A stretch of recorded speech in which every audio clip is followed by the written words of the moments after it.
In this video, I'll be presenting my final year project titled Generating Domain-Specific Paraphrases of Questions from FAQ. Now, suppose you want to perform data augmentation of FAQ manually, and you have the question and answer shown on screen. For every FAQ pair, you will generate paraphrase of the question while retaining the same answer. You may then come up with these paraphrases. However, you have to repeat this until you have k paraphrase of the question for each FAQ pairs for all n FAQ pairs. This implies that this process becomes increasingly manual intensive and expensive by a factor of k for every increment of FAQ pair. There are three main ways of performing paraphrase generation. The first way is the back translation, which can be achieved using statistics or neural network, with neural network being more recently introduced as implied by the blue timeline arrow. The second way is the word replacement, which can be tackled using various means as shown. The third way is using pre-trained language models, which can be approached using unsupervised or supervised learning. This is also one of the most recent ways in NLP to tackle paraphrase generation. The in-depth literature review of these three ways and their listed approaches can be found in my FYP report. The gist of back translation involves translating the original sentence from the source language to the pivot language and back to the source language. It is an effective way of data augmentation, but it fails to generate domain-specific paraphrases. One way to perform word replacement is to use contextualized word embeddings, and such use is implemented in the Python library NLP Augmentation. If we perform the insert operation on the original sentence, we may get paraphrase 1. If we perform the substitute operation on the same original sentence, we may get paraphrase 2. From these two examples, we can observe that words of domain-specific terms can end up being replaced as shown in paraphrase 2, and paraphrases may turn out to be grammatically unsound as shown in paraphrase 1. Language model works like a black box, whereby we pass in the input question and get the paraphrases as the output. As paraphrase generation is random by nature, it is necessary to perform candidate selection to retain high-quality paraphrases.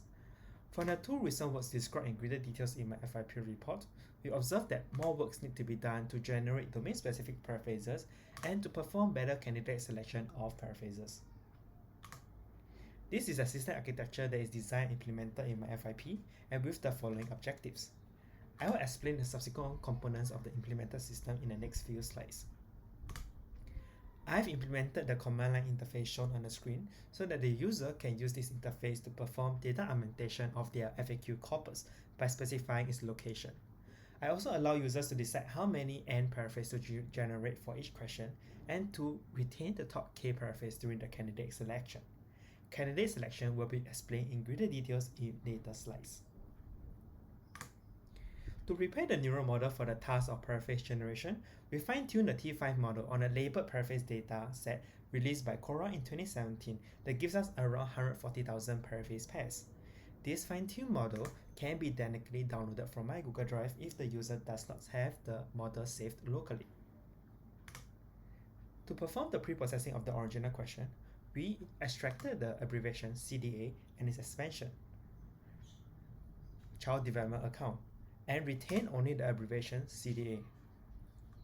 Post-processing is then performed on the paraphrase by reinstating the abbreviation and its expansion.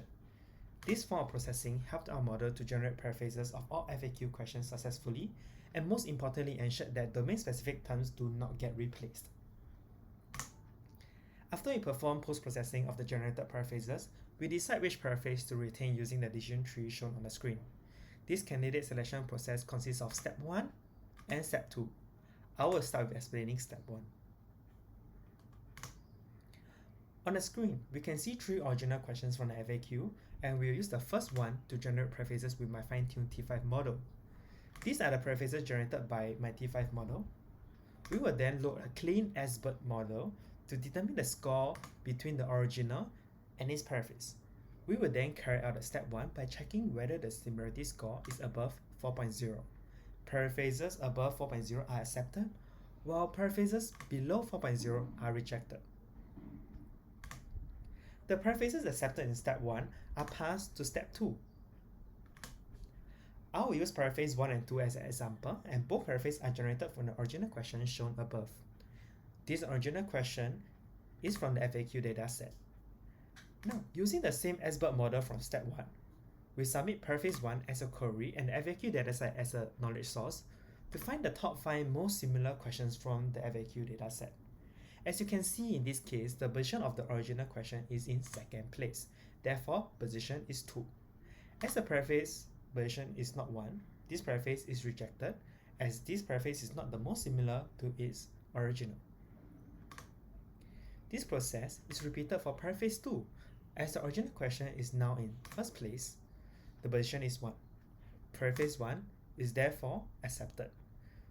The step 2 of candidate selection is crucial in shortlisting eligible candidates paraphrase, as you may have observed by now that even though Paraphrase 1 with a score of 4.61 is more similar to the original than Paraphrase 2, Paraphrase 1 is not eligible as it is more similar to other questions of FAQ instead of its original. As for the results of our report, greater details can be found in my FYP report as well. The following objectives have also been achieved. While we have done our best to design and implement this system with the resources we have, this project is by no means perfect and can be possibly improved in the future through these 4 ways that I explain in greater details in my FYP report.